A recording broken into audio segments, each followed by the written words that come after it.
جیسے آپ نے بہت سے لوگ، پروردگار ہر کسی کو محفوظ رکھے، سلامت رکھے، لاک ڈاؤن میں آپ نے دیکھا ہوگا بہت سے لوگ یہ سوچ رہے تھے کہ اگر موت آئے گی تو صرف کووڈ سے ہی آئے گی، اس کے علاوہ سارے دروازے بند ہیں. بہت سے لوگوں کا یہی حال تھا نا بھائی. ایسا لگ رہا تھا کہ دوسرے طریقے سے موت آنا بند ہو گئی، بس کووڈ سے بچ جاؤ، اس کے بعد حیات جاویدہ. تو سرکار مسئلہ یہ ہے کہ جیسی زندگی ہوگی ویسی موت کی تمنا. اب مسئلہ یہ ہے، اور پروردگار یہ کہہ رہا ہے کہ ثم تردون الی، جب تمہیں موت اپنے چپیٹ میں لے لے گی نا تو ثم تردون الی عالم الغیب والشہادہ. اب یہاں پروردگار عالم یہ کہہ رہا ہے کہ یہ جو زندگی جب تمہیں موت آ جائے گی، دیکھیں کہیں پروردگار نے یہ تذکرہ نہیں کیا یہ دی اینڈ ہے. It's not end of life, it's a new beginning. یہ ختم نہیں ہے، یہ اختتام نہیں ہے، یہ انتہا نہیں ہے. یہ جو بات ہو رہی ہے یہ انتہا نہیں ہے، بلکہ یہاں سے ایک نئی شروعات ہے. اور پروردگار عالم یہ کہہ رہا ہے ثم تردون، یہ موت تمہیں لائے گی، تردون پلٹائے گی، پلٹائے گی الی عالم، یہ نہیں کہہ رہا کہ لے آئے گی تمہیں، کہہ رہا ہے پلٹائے گی الی عالم الغیب والشہادہ، اس کے سامنے کہ جو حاضر و غائب کا علم رکھتا ہے. اب ذرا انصاف سے یہ بتائیے کہ اللہ سے غائب کیا ہے؟ اللہ سے غائب کیا ہے کہ جس کا وہ علم رکھتا ہے؟ تو یہاں اللہ کے غائب کی بات نہیں ہو رہی ہے، یہ اس غائب کی بات ہو رہی ہے کہ جسے تم غائب سمجھ رہے تھے اور اپنا گناہ کر رہے تھے. چونکہ اس کی نظروں سے تو کوئی چیز غائب نہیں ہے. تو عزیزان گرامی، اب ایک ذرا ٹھہر کے ایک جملہ کہتا چلوں کہ یقیناً یہاں پروردگار عالم نے یہ بتایا کہ مجھ سے کوئی چیز غائب نہیں ہے، اور ایک جگہ عین اللہ نے یہ بتایا کہ مجھ سے کوئی چیز غائب نہیں ہے، مجھ سے کوئی چیز غائب نہیں ہے. چونکہ پوچھنے والے نے یہی تو پوچھا تھا کہ یا ابو الحسن یہ بتائیے، جب بھی آپ سے کوئی سوال کرتا ہے تو آپ فوراً جواب دے دیا کرتے ہیں، کم سے کم تھوڑا سوچ تو لیا کیجئے. تو میرے مولا نے اس سے کیا کہا تھا؟ ایک کہا یہ بتا کہ تیرے ہاتھوں میں انگلیاں کتنی ہیں؟ فوراً اس نے کہا 5. میرے مولا نے فرمایا ایک جواب دینے سے پہلے سوچ تو لیا ہوتا. کہ یا ابو الحسن سوچنے کی کیا ضرورت ہے، پورا دن میرا ہاتھ میرے ہاتھوں آنکھوں کے سامنے رہتا ہے. اب جو چیز پورا دن میرے آنکھوں کے سامنے رہتی ہو اس میں سوچنے کی کیا ضرورت ہے؟ تو میرے مولا نے جواب دیا جیسے یہ ہاتھ تیری آنکھوں کے سامنے رہتا ہے ویسے یہ پوری کائنات علی کی آنکھوں کے سامنے رہتی ہے. یہ پوری کائنات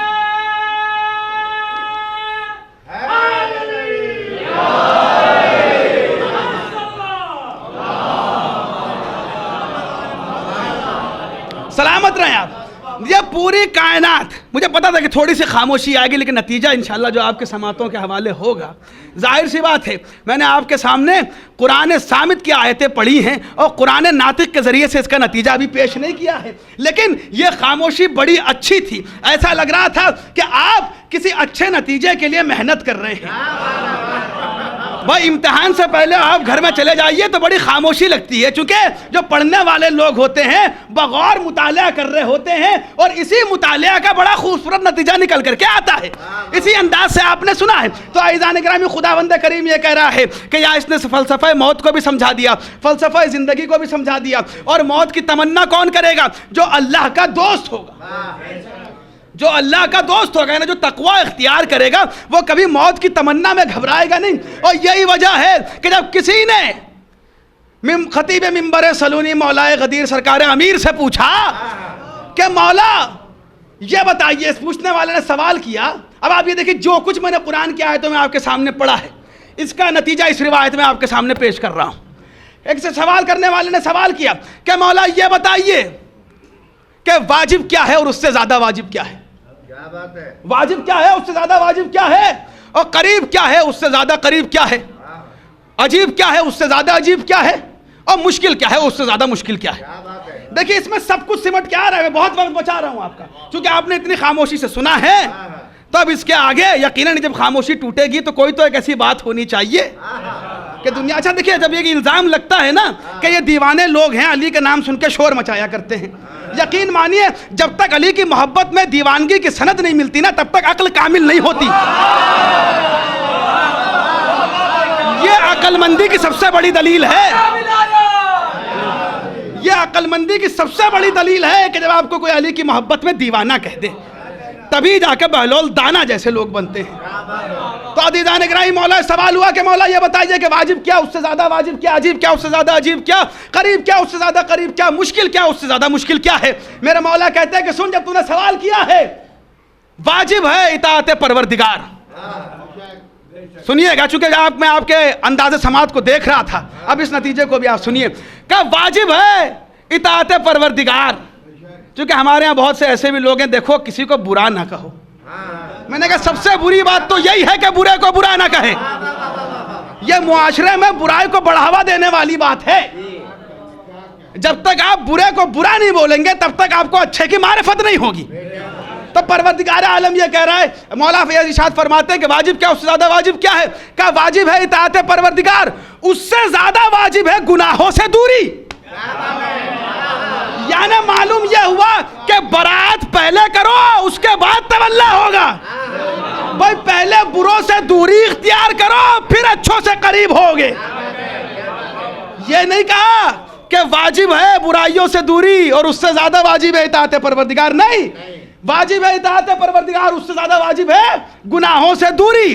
کہ مولا عجیب کیا ہے، اس سے زیادہ عجیب کیا ہے؟ کہ عجیب ہے یہ دنیا، عجیب ہے یہ دنیا۔ قسم خدا کی یہ ذکر علی ایسا ہے کہ جس نے ہمیں کبھی اس دنیا کے فریب میں آنے نہیں دیا، ورنہ دنیا نے تو بڑی کوشش کیا۔ گرامی اور بزرگ بیٹھے ہیں، یہ زیادہ تجربہ ہم سے رکھتے ہیں اس چیز میں کہ عجیب کیا ہے۔ کہ مولا عجیب، کہا کہ عجیب ہے یہ دنیا، اس سے زیادہ عجیب ہے اس دنیا کی محبت۔ عجیب ہے یہ دنیا، اس سے زیادہ عجیب ہے اس دنیا کی محبت۔ کا قریب کیا ہے؟ کا قریب ہے قیامت، قریب ہے قیامت۔ اس سے زیادہ قریب کیا ہے؟ کہ اس سے زیادہ قریب ہے موت۔ قریب ہے قیامت، اس سے زیادہ قریب ہے موت۔ کہ مشکل کیا ہے؟ اس سے زیادہ مشکل کیا ہے؟ کہا کہ مشکل ہے قبر۔ ڈرا نہیں رہا ہوں، سنیے آپ، چونکہ آپ سال بھر ڈرتے بھی رہتے ہیں، تو کوئی ایسا تو جو چیزوں کو نیوٹرلائز کرے بیچ میں آ کر کے۔ تو عزیزان گرامی کہا کہ مشکل ہے قبر، اس سے زیادہ مشکل ہے قبر میں خالی ہاتھ جانا۔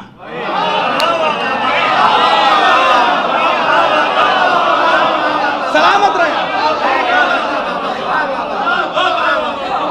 مشکل ہے قبر، اس سے زیادہ مشکل قبر میں خالی ہاتھ جانا۔ اب یہ دنیا کے محاورے ہیں، اس لیے سنا رہا ہوں چونکہ ہمارے بھی کچھ ایسے ہیں کہ جو دنیا کی عجیب محبت میں آ کر کے دنیاوی محاورے کہنے لگتے ہیں کہ بھائی خالی ہاتھ آئے تھے خالی ہاتھ جانا ہے۔ یہ ہمارے یہاں نہیں ہوتا۔ اب جملہ سن لیجئے، آپ کے ذوق سماعت کو دیکھتے ہوئے کہہ رہا ہوں، خالی ان کے ہاتھ ہوتے ہیں کہ جن کے ہاتھ بٹورنے کے لیے دنیا میں کھلے نہیں ہوتے۔ ہمارے ہاتھ کھلے ہیں، بٹور لیجئے جتنا بٹور سکتے ہیں۔ خدا کا شکر ہے نہ ہم خالی ہاتھ آتے ہیں نہ خالی ہاتھ جاتے ہیں، اور اسی لیے تو قبر میں ہمارے بندے کفن کھول دیے جاتے ہیں کہ دنیا دیکھ لے کہ ہمارے ہاتھ یہ ہنسی حقیقت میں بھرے ہوئے ہیں۔ عجیب بات ہے کہ دنیا یہ لکھتی ہوئی نظر آتی ہے کہ سکندر بھی گیا تو ہاتھ کفن کے باہر نکال کے کہ دنیا کو بتا رہا تھا کہ خالی ہاتھ جا رہا ہوں۔ وہ دنیا کے سکندر ہوں گے، یہ مولا کے کمبر ہیں کہ جو نہ خالی ہاتھ آتے ہیں نہ خالی ہاتھ جاتے ہیں۔ کیا مشکل ہے قبر، اس سے زیادہ مشکل ہے قبر میں خالی ہاتھ جانا۔ پوچھنے والے نے پوچھا ایک مرتبہ، دیکھا مولا پھر قبر میں کیا لے کے کیا جائیں گے؟ قبر میں تو خالی ہاتھ ہی جاتا ہے انسان، قبر میں کیا لے کے جائے گا انسان؟ اور آپ کہہ رہے ہیں سب سے زیادہ مشکل وہی چیز ہے۔ مولا مسکرا کر کہتے ہیں یہ بات غیروں کے لیے ہے، جو ہماری محبت ساتھ لے کے جا رہا ہو وہ خالی ہاتھ نہیں جایا کرتا، وہ خالی ہاتھ نہیں جایا کرتا۔ اسی لیے تو رسول یہ ارشاد فرما رہے ہیں کہ یا علی تم کامیاب اور تمہارے شیعہ کامیاب۔ موت قریب ہے، قیامت قریب ہے، موت اس سے زیادہ قریب ہے۔ لیکن عزیزان گرامی میں یہی وجہ ہے کہ جب پوچھا جاتا ہے امام جعفر صادق علیہ السلام صلی اللہ علیہ وسلم، جب یہ پوچھا گیا کہ یہ بتائیے مولا کہ جب روح نکل رہی ہوتی ہے، اکثر آپ سنتے رہتے ہیں، نتیجہ آپ لیتے جائیے انشاءاللہ مجھ سے، کہ جب روح نکل رہی ہوتی ہے انسان کی تو کیفیت کیسی ہوتی ہے. بہت جلدی پڑھوں گا انشاءاللہ. میرے مولا ارشاد فرماتے ہیں کہ ایک ململ کا کپڑا لو، اس کو خاردار درخت پہ ڈالو، کانٹے دار درخت پہ ڈالو اور اس کو کھینچ دو. کہا مولا کھینچا، کہا کیا کیفیت ہوئی کپڑے کی؟ کہا کپڑا تار تار ہو گیا. کہا بس یہی کیفیت انسان کی ہوتی ہے. جیسے ہی سنا ایک مرتبہ گھبراہٹ، پریشان ہو گیا. سائل سوال کرنے والا نے جب سوال کیا پریشان ہو گیا. میرے مولا نے دیکھا، کہا تم کیوں گھبراتے ہو؟ یہ تو غیروں کی بات ہے، یہ تو غیروں کی بات ہے، اپنوں کا تو معاملہ ہی کچھ اور ہے. کہا مولا ہاتھوں کو جوڑا، کہا مولا پھر وہ بھی بتا دیجئے. اب آپ یہ دیکھیے کوئی دنیا کا لائب ہو لیکن نتیجہ سن، کہا مولا وہ بھی بتا دیجئے. کہا مومن کی روح ایسے نکلتی ہے جیسے پھول سے خوشبو، پھول سے خوشبو. اب انصاف سے بتائیے مجھے دنیا کا کوئی ایسا لیب ہو، کوئی ایسی ٹیکنیک ہو، کوئی ایسی ٹیکنالوجی ہو جو ہمیں یہ بتائے کہ پھول سے خوشبو نکلتی کب ہے؟ کہا یہ تو احساس ہی نہیں ہوتا کہ کب نکل جاتی ہے. کب اسی طریقے سے یہ ہوتا ہے. اور یہ ہوتا بھی کیوں ہے یہ بھی سن لیجیے. چونکہ مسئلہ یہ ہے کہ دنیا سے کوئی بھی جائے وقت آخر سرہانے مولائے کائنات آتے ہیں. دیکھیں یہ سب جو حدیث ہے نا گھبرا کے سننے والی ہے، نہ گھبرا کے پڑھنے والی ہے. اور یہ ہمارا عقیدہ ہے، یہ ہمارا ایمان ہے. اور جس کی بنا پر فتمنوا الموت جو ہم کرتے ہیں نا، اس کی بنا یہ ہے، یہ محبت ہے، محبت علی ہے کہ جس کی بنا پر اللہ کے ہم سچے دوست بنتے ہیں. ہوتا کیا ہے کہ یہ کیفیت دونوں کی الگ الگ کیسی ہے. بظاہر دیکھنے میں تو ایک ہی جسم ہے، روح بھی اسی طریقے سے نکل رہی ہے. ڈاکٹر جو رپورٹ بنا رہا ہے وہ اس کی بھی بنا رہا ہے ہارٹ اٹیک کی، اس کی بھی بنا رہا ہے ہارٹ اٹیک کی. چونکہ یقیناً مرحوم کی جس انداز سے دنیا سے رخصت ہوئی ہے کہ پتہ ہی نہیں چلا. اب آپ یہ دیکھیے کہ بھائی بظاہر تو وہی بات ہے، کہ یہ فرق کیوں ہو رہا ہے؟ کہ دیکھیں فرق اس لیے ہو رہا ہے، ایک باقاعدہ ایک رپورٹ بھی چھپی تھی، ایک ہندی پیپر میں بھی چھپی تھی اور انگلش پیپر میں بھی چھپی تھی، کہ اس میں، اور یہ بالکل ایک سامنے کی بات ہے، اس میں تو کوئی ثبوت کی بھی ضرورت نہیں ہے، کہ جب کسی کا وقت آخر ہوتا ہے تو ڈاکٹر یہ کہہ دیا کرتا ہے کہ بھائی ان کے سامنے ایسے لوگ اور ایسی چیزیں لے کر کے آؤ کہ جسے دیکھ کر کے ان کے دل کو ٹھنڈک پہنچے. کہا بھائی ڈاکٹر سلامت رہے. کہا ڈاکٹر صاحب ابھی تو آپ نے کہا کہ بس چند لمحے بچے ہیں، اب کون سی ٹھنڈک پہنچا رہے ہیں؟ کہا دیکھو جو چند لمحے بچے ہیں نا یہ آسانی سے گزریں گے، یہ آسانی سے گزریں گے اگر ایسے لوگ سامنے آ گئے کہ جن سے انہیں محبت ہے. اور دیکھو خبردار ایسوں کو سامنے نہ آنے دینا کہ جن سے یہ ناراض تھے، جن سے یہ ناراض تھے. اب مسئلہ یہ ہے کہ جب ہم جاتے ہیں تو ہم یہ دیکھتے ہیں کہ سرانے مولائے کائنات آئے ہیں تو ایک مرتبہ طبیعت مچلنے لگتی ہے. یقیناً ہمارے عزیز و اقارب بڑے محبت ہے ہمیں ان سے، لیکن جب مولا آ گئے تو یہ ساری محبت ہے قربان. مولا آپ آ گئے اور ہم آپ کے ساتھ چلتے ہیں. لیکن عزیزان گرامی جب بات غیروں کی آتی ہے یہ تو زندگی بھر ان کو پکارتے رہے، اور جب علی کو دیکھا تو کبھی ادھر دیکھتے ہیں کبھی ادھر دیکھتے ہیں.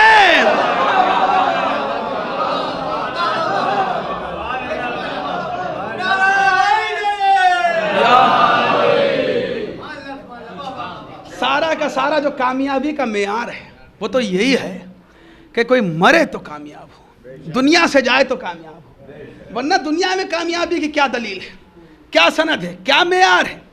اور کامیابی کی جو دوڑ ہے تو شکم مادر سے شروع ہو جاتی ہے. بس میں بات کو تمام کر رہا ہوں، شکم مادر سے شروع ہو جاتی ہے. بچہ جب ماں کی شکم میں آتا ہے ماں سوچنے لگتی ہے کہ دنیا میں آ جائے تو میں کامیاب.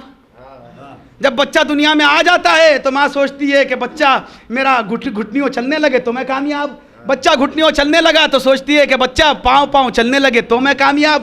بچہ چلنے لگا تو سوچتے ہیں کہ اچھے اسکول میں ایڈمیشن مل جائے تو ہم کامیاب. اچھے اسکول میں ایڈمیشن مل جائے تو سوچتے ہیں کوئی اچھی جگہ کوچنگ کروا کے اچھے نمبر لے آئے تو ہم کامیاب. جب ایک مرتبہ اچھے نمبر لانے لگتا ہے تو سوچتے ہیں اچھے کالج میں ایڈمیشن مل جائے تو ہم کامیاب. جب اچھے کالج میں ایڈمیشن مل جاتا ہے سوچتے ہیں اچھی ڈگری مل جائے تو ہم کامیاب. جب ایک مرتبہ اچھی ڈگری مل جاتی ہے سوچتے ہیں اچھی نوکری مل جائے تو ہم کامیاب. جب اچھی نوکری مل جاتی ہے سوچتے ہیں اچھی جگہ شادی ہو جائے تو ہم کامیاب. جب اچھی جگہ شادی ہو جاتی ہے سوچتے ہیں اس کے انشاءاللہ بچہ ہو جائے تو ہم کامیاب. تو بھائی بات جہاں سے چلی تھی ایک مرتبہ وہیں آ کے رک گئی تو یہ کون سی کامیابی ہے؟ جہاں سے چلی تھی وہیں آ کے رک گئی.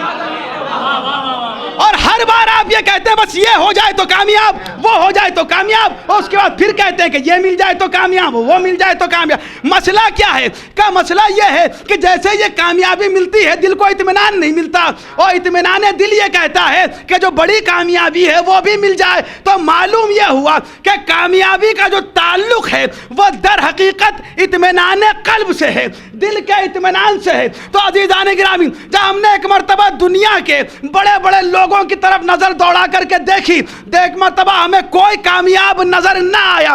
کوئی ایسا نہیں تھا کہ جو ہمیں مفہوم کامیابی بتاتا, جو ہمیں یہ بتاتا کہ اطمینان قلب کیا ہوتا ہے, اطمینان کسے کہتے ہیں, کامیابی کسے کہتے ہیں. لیکن عزیزان گرامی, بس میں بات کو تمام کر رہا ہوں, اب آپ جیسے چاہے سنیں. میں کامیابی پہ ایک آخری فل سٹاپ لا کے لگا رہا ہوں, چونکہ یہ فل سٹاپ میرا لگایا وہ نہیں ہے, یہ پروردگار عالم کا لگایا وہ فل سٹاپ ہے. اب اس کے آگے کامیابی کی کوئی دلیل و سند نہیں ہے. تو عزیزان گرامی, جب دنیا داروں کی طرف دیکھا تو کوئی کامیابی کا مفہوم بتانے والا ہمیں دنیا میں نظر نہ آیا. بس عزیزان گرامی, ایک مرتبہ جب کوفے کی محراب کو دیکھا اور کربلا کے ریگستان کو دیکھا, ایک کامیابی باپ کی نظر آئی, ایک کامیابی بیٹے کی نظر آئی. 21 رمضان کو 19 رمضان کو جب علی کے سجدے کو دیکھا اور سنا فزتو برب الکعبہ, کہ کعبے کے رب کی قسم میں کامیاب ہوا. چونکہ دنیا سے جتنے لوگ گئے, اچھے لوگ جو علی کے مقابلے میں بھی آئے, وہ تقوی کی بنا پر یہ کہتے ہوئے گئے, چونکہ لوگوں نے کہا یہ تو ان کا تقوی تھا, یہ کہتے ہوئے گئے کہ کاش کہ تھوڑی سی مہلت اور مل جاتی. اور جناب تو یہ بھی کہتے ہوئے گئے کہ میں یہ نہ ہوتا, وہ ہوتا, نہ جانے کیا کیا ہوتا. تو یہ کون سی کامیابی؟ سنیے, یہ محض ایک جذبات نہیں ہے, علی تم کامیاب ہو, تمہارے شیعہ کامیاب ہو. چونکہ علی کے شیعوں کے علاوہ کوئی اور کیسے کامیاب ہو سکتا ہے کہ جب ان کے جو بڑے تھے وہ خود یہ کہہ رہے ہیں کہ ہم کامیاب نہ ہوئے, تو ان کے پیچھے چلنے سے کیا فائدہ؟ انہوں نے تو زندگی میں یہ بات کہہ دی تھی کہ اگر میں ٹیڑھا چلوں تو مجھے سیدھا کر دینا. تو یہ ٹیڑھا چلنے والے سلامت رہیے, یہ ٹیڑھا چلنے والے ہمیں کامیابی کا مفہوم کیا بتائیں گے؟ اور جس کو دنیا میں جو بڑے بڑے عظیم شخصیتوں میں نام لکھا لوگوں نے, خود الیگزینڈر جو سکندر تھا وہ یہ کہتا ہوا گیا, جو کانکرر آف دی ورلڈ تھا وہ یہ کہتا ہوا گیا کہ اگر تھوڑی سی مہلت اور مل جاتی تو کچھ ملک اور فتح ہو جاتے. تو بھائی اتنے بڑے دا گریٹ کانکرر بننے کے بعد بھی یہ کیا بات ہے کہ تھوڑی سی مہلت اور مل جاتی؟ کا مسئلہ یہ ہے کہ اتنا کرنے کے بعد بھی دل کو اطمینان نہیں ملا. دنیا بھلے کامیاب کہہ رہی ہو لیکن اپنی نظر میں خود یہ کامیاب نہیں ہے. جو آخری وقت مہلت مانگ رہا ہو کہ تھوڑی سی مہلت مل جاتی, یعنی تھوڑی سی زندگی مل جاتی, یعنی یہ زندگی کافی نہیں تھی کامیابی حاصل کرنے کے لیے. لیکن جب علی کے سر پہ ضرب لگی تو کیا کہا کہ کعبے کے رب کی قسم میں کامیاب ہو گیا. غیروں نے یہ کہا کہ کاش کہ تھوڑی مہلت اور مل جاتی. بھائی مہلت کیوں مانگ رہے ہو؟ کہ مہلت اس لیے کہ اطمینان قلب نہیں ہوا, ہمارا نفس مطمئن نہیں ہوا, نفس مطمئن نہیں ہوا. یہاں باپ نے کہا فزتو برب الکعبہ, کہہ کے ایک مرتبہ کامیابی کی سند لگائی زندگی پر, وہاں بیٹے کے لیے پروردگار نے کہا یا ایتھا النفس المطمئنہ ارجعی الی ربک راضیۃ مرضیہ. صلوات بھیجے محمد.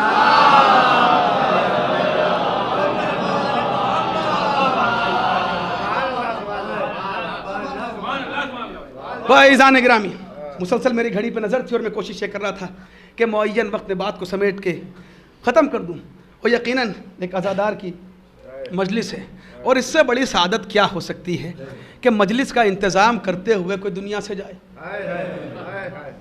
اس سے بڑی سعادت کیا ہو سکتی ہے, چونکہ یقیناً مولا کائنات سراہنے آتے ہیں, لیکن جب کوئی مجلس کی تیاری کر رہا ہو ایسا لگتا ہے کہ زہرا کا پورا گھرانہ اس کے استقبال کے لیے. آپ تصور کریں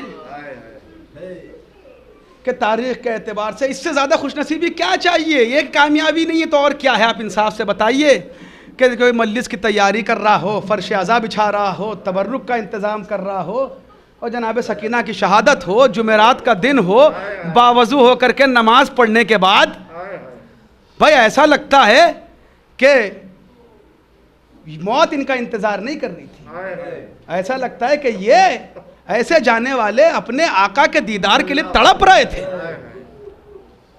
اور ظاہر سی بات ہے کہ جب کسی کو مولا نظر آ جائیں تو پھر کہاں گھر والے نظر آتے ہیں، چونکہ ظاہر سی بات ہے کہ اس ذات پہ یقین ہے کہ جس نے آدم سے لے کے خاتم تک کی مدد کی ہے، تو بھئی یا علی مدد کہہ کر کے جانے والا علی سے ملاقات کو پہنچ جاتا ہے، اور اس کے بعد یقیناً علی اپنے چاہنے والوں کا اسی طریقے سے خیال رکھتے ہیں کہ جس طریقے اس بلکہ اس سے بہتر خیال کہ جو ایک باپ اپنے بچوں کا رکھتا ہے۔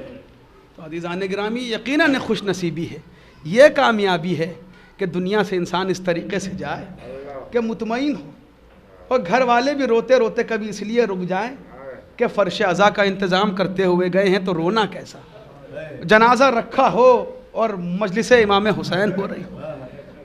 یقیناً یہ سب وہ خوش نصیبیاں ہیں کہ جس کے لیے انسان تمنا کرتا ہے۔ اب بات وہی آ گئی نا، فتمنوا الموت ان کنتم صادقین۔ اب یقین انصاف سے بتائیے، میں نے آپ کے سامنے ایک منظر کھینچا، یہاں بیٹھے ہر کسی کے دل میں یہی تمنا ہو رہی ہوگی کہ پروردگار جب بلانا تو ایسے ہی بلانا۔ تو اب انصاف سے بتائیے فرش عزا ہے یا نہیں ہے وہ چیز کہ جس کی وجہ سے، جس کے صدقے میں تمنا موت اس انداز سے ہوتی ہے کہ جس انداز سے پروردگار عالم چاہتا ہے۔ ہاں عزیزان گرامی، لیکن ذرا آپ تصور کریں کہ انسان جانے سے پہلے اپنے عزیز و اقارب سے ملاقات کر کے جاتا ہے۔ ذرا کربلا کے میدان میں آئیے اور آنے کے بعد دیکھیں یقیناً بیٹوں کے دل پہ ایک داغ جدائی ہے، ایک کے باپ رخصت ہو گیا عزیزان گرامی، لیکن کربلا کے میدان میں جب ایک باپ اپنے بیٹے سے آخری ملاقات کو آیا، یہ خیمہ سید سجاد کا تھا، ایک مرتبہ اٹھایا، اسرار امامت حوالے کیے، زینب کو ساتھ لیا، کہا زینب میرے ساتھ چلو، ایسا نہ ہو کہ سید سجاد کو میں روک نہ پاؤں۔ وہ ایک مرتبہ سید سجاد نے آنکھ کھولی اور ایک مرتبہ بابا کے چہرے کی جانب دیکھا، اور دیکھنے کے بعد کہا بابا ابھی تو بھیا علی اکبر کے ساتھ آئے تھے لیکن چہرے پہ یہ خون تو نہیں تھا، بابا کیا ماجرا ہے؟ اب اصغر کے رونے کی آواز نہیں آتی، کیا اصغر کو پانی مل گیا؟ ارے چچا عباس کہاں ہیں؟ وہ حسین کہتے گئے قد قتل قد قتل، ایک جملہ کہا بیٹا وہ اتنا سمجھ لو کہ مردوں میں اب ہمارے اور تمہارے علاوہ کوئی نہیں بچا، اجرکم اللہ۔ عزیزان گرامی بس مختصر سے مسائب تاکہ مرحوم کے پسماندگان کے لیے تسکین قلب ہو جائے۔ بس ایک مرتبہ حسین کسی طریقے سے بیٹے سے تو رخصت ہو گئے، لیکن ذرا تصور کریں، دیکھیں بیٹیوں سے رخصت ہونا آسان نہیں ہوتا۔ جناب مولا آپ کے بچوں کو سلامت رکھے، جناب ابراہیم نے پروردگار سے بیٹی مانگی تھی، جب پروردگار نے پوچھا ابراہیم بیٹی مانگنے کا سبب کیا ہے تو کہا پروردگار ارے بیٹی جنازے کی زینت ہوتی ہے۔ ہاں جب جنازہ اٹھتا ہے تو بیٹیاں آ کر کے باپ سے لپٹ جاتی ہیں، اور جب جنازہ گھر سے نکلنے لگتا ہے تو بیٹیاں چھوڑتی نہیں ہیں، ارے جنازے کو ایک مرتبہ گلے سے لگانے لگتی ہے کہ ہم رخصت نہ ہونے دیں گے۔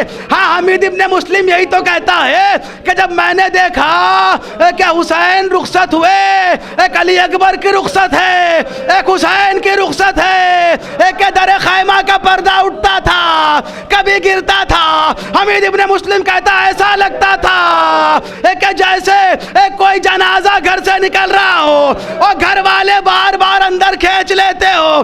اجرکم اللہ۔ ہاں عزیزان گرامی، ارے حسین کی بہنوں نے حسین کو رخصت کیا، لیکن جو حسین کی لاڈلی بیٹی تھی ایک مرتبہ رہوار کے سموں سے آ کے لپٹ گئی، ارے رہوار آگے نہیں بڑھتا، ایک مرتبہ اپنے پیروں کی طرف اشارہ کیا، حسین ذوالجناح سے اترے. بچی نے ایک سوال کیا, تفصیلاً روایت نہیں پڑھتا آپ کے سامنے. بچی نے سوال کیا کہ بابا اتنا بتا دیجئے کہ چچا عباس آپ کے حصے میں, ارے بھیا علی اکبر آپ کے حصے میں, ارے قاسم و محمد آپ کے حصے میں, ارے بھیا علی اصغر آپ کے حصے میں, بابا بس اتنا بتا دیجئے کہ سکینہ کے حصے میں کیا آیا.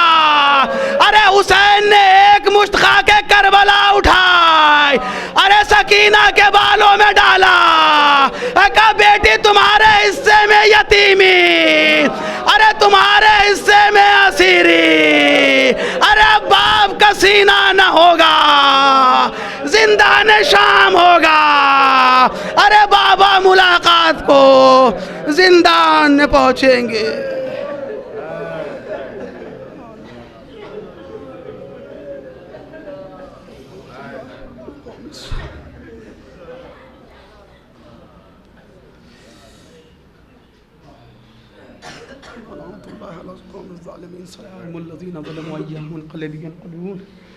بار الہ ہماری اس عظیم عبادت کی مختصر سی کوشش کو قبول فرما. پروردگارہ اس مجلس کے ثواب کو مرحوم کے بلندی درجات کا سبب قرار دے. پروردگار اس ثواب کے ذریعے سے مرحوم کے قبر کو منور فرما. پروردگار پسماندگان کو صبر جمیل عطا فرما, کوئی غم نہ دے سوائے غم مظلوم کربلا. پروردگار مرحوم کی نسلوں کو محبت اہل بیت پہ, ولایت اہل بیت پہ قائم و دائم رکھنا. پروردگارہ جہاں جہاں بھی شیعان حیدر کرار ان کی جان مال عزت آبرو کی حفاظت فرما. پروردگارہ ہمارے مراجع اکرام, ہمارے علماء ذاکرین, خطبہ, مرثی خان, سوس خان, نوح خان, ماتمداران امام مظلوم, تمام عزاداران امام مظلوم کو اپنی حفظ و امان میں رکھ. پروردگارہ ہمارے مسجد, ہمارے امام بارگاہ, ہمارے ادبات عالیات, ادبات مقدسات کی حفاظت فرما. پروردگار تمام شیعان حیدر کرار کو اس وبا سے محفوظ رکھ. جو اس وبا میں مبتلا ہے پروردگار انہیں شفاء کاملہ اور عاجلہ عطا فرما. جو بھی شیعان حیدر کرار کسی بھی طریقے کی مرض و بیماری مبتلا ہے پروردگار تجھے واسطہ بیمار کربلا کا انہیں شفاء کاملہ اور عاجلہ عنایت فرما. پروردگارہ جلد از جلد امام زمانہ کا ظہور فرما, ہمیں ان کے اعوان و انصار میں شمار فرما. ربنا تقبل منا انک انت السمیع العلیم.